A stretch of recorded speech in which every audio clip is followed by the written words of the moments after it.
Welcome to Urdu कहानी collection. आपसे गुजारिश है कि उर्दू कहानी कलेक्शन को सब्सक्राइब और बेल नोटिफिकेशन को ऑन कर दें ताकि नई आने वाली वीडियो का नोटिफिकेशन आपको बआसानी मिलता रहे। आज आपको सुनाते हैं एक ऐसी कहानी जो इस माशरे में आम होती जा रही है, एक ऐसी दास्तान जो रूह को घायल करती है। औलाद की खुशी से महरूम होने के बावजूद मैं एक खूबसूरत अज़दवाजी ज़िंदगी गुजार रही थी। सारे मेरे शोहर मेरा मान थे, मेरी ज़िंदगी थे। औलाद ना होने का ताना मुझे सारिम ने कभी नहीं दिया था।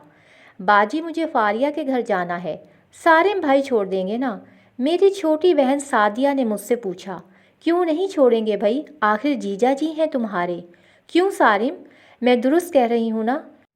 मेरी क्या मजाल के होम मिनिस्टर के किसी हुक्म की खिलाफ वर्जी करूं? सारिम ने शौक होते हुए कहा।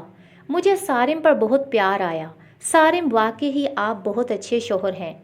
मलके आलिया के इन तारीफ़ी कलमात ने ग़ुलाम के खून को सवा सिर बढ़ा दिया। अब चलें, अगर मलका ग़ुलाम के दरमियान गुफ्तगू मुकम्मल हो चुकी हो तो। सादिया ने बीच में मुदाखलत करते हुए कहा। जी जी, अच्छा सादिया, वापसी पर सारिम के साथ होगी या फिर ऑटो करके वापस आओगी? बाजी, ये जीजा जी किस लिए हैं? सादिया ने भी शोखी के साथ कहा। जी हाँ, जीजा जी बवक्ते ज़रूरत ड्राइवर, खानसामा, माली, बॉडीगार्ड, बस यूँ समझो जीजा जी नहीं, एक ऐसा एनिमेशन करेक्टर हैं जिसे आप जब चाहें अपने मनपसंद किरदार में ढाल लें। सारिम ने हाथ बांध कर भूलपन के साथ आंखें नीची करते हुए कहा। अच्छा सारिम, सादिया को अपने साथ ही वापस ले आइएगा और वहाँ सादिया कोशिश करना जल्दी फारिग हो जाओ। जी बाजी, सादिया ने सादतमंदी से कहा। सादिया इससे पहले भी मेरे शोहर के साथ जाती रही थी। मुझसे अम्मी ने एक दो दफ़ा कहा भी, सादिया को सारिम के साथ मत भेजा करो, ये मुनासिब नहीं है। मगर मैंने अम्मी को ये कहकर खामोश करा दिया कि अम्मी, सारिम बहुत मजबूत किरदार के मालिक हैं और हमारी सादिया भी माशाल्लाह समझदार है। कोई और अगर मुझे कहता कि एहतियात किया करो तो मैं बहुत ही तुर्श जवाब देती कि ये गंदगी तुम्हारी आंखों और दिमाग में है, तुम्हारे घर के मर्द ही ऐसा किया करते होंगे। सारिम सादिया को ऐसे ही चाहते हैं जैसे कोई भाई अपनी सगी बहन को चाहता हो, बल्कि शायद इतना एतमाद सगे भाई पर भी नहीं किया जा सकता। और अगली बंदी अपना मुंह लेकर रह जाती। दिन यूं ही गुजरते रहे। सारिम और सादिया के शोख जुमलों को सुनकर मैं भी बहुत महजूज होती थी और कभी कभी तो इनके दरमियान रेफरी का किरदार भी अदा करती।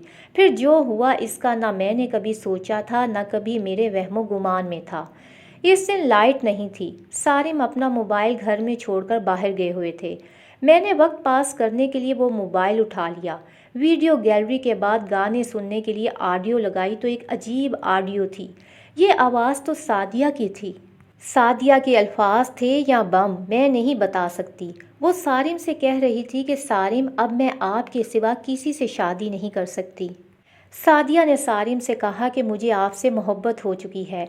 आगे की गुफ्तगू बता रही थी कि बात मेरे तस्वुर से कहीं ज़्यादा आगे जा चुकी है। सादिया प्रेग्नेंट हो चुकी थी। व्हाट्सएप पर देखा तो सारी चैट डिलीट थी। ये ऑडियो शायद मोबाइल की गैलरी में डिलीट करना सारिम भूल गया था। मैं गुमसुम थी, मुझसे कहाँ गलती हुई। इन दोनों ने मेरे एतमाद को कैसे ठेस पहुँचाई। सारिम जब घर में दाखिल हुआ तो मैंने ये ऑडियो इनके सामने रख दी। सारिम ने साफ लफ्ज़ों में मुझसे कहा कि अच्छा हुआ तुम्हें पता चल गया, मैं भी कोई मुनासिब मौका देखकर तुम्हें बताने ही वाला था। देखो, मैं और सादिया एक दूसरे को चाहते हैं, एक दूसरे से बहुत प्यार करते हैं और अगर तुम इसकी बहन न होती तो मैं तुमको कभी तलाक नहीं देता। अच्छा हुआ ये बात आज तुम पर खुद खुल गई। सारिम, क्या तुम मुझे तलाक दे दोगे?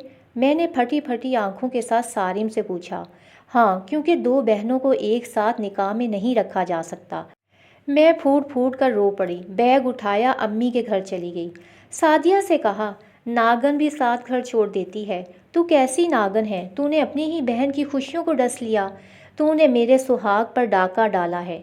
बाजी, जो दिल चाहे कहो, ये आंसू कुछ दिन में खुश्क हो जाएंगे।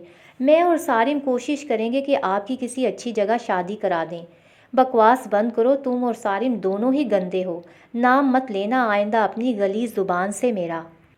मैंने सादिया के बाल पकड़कर झटका दिया। सादिया ने भी मेरा लिहाज नहीं किया और मुझे धक्का देकर कमरे से निकल गई। सब कुछ तो मेरा लुट चुका था, अब मुझे तन्हा इसी आग में जलना था।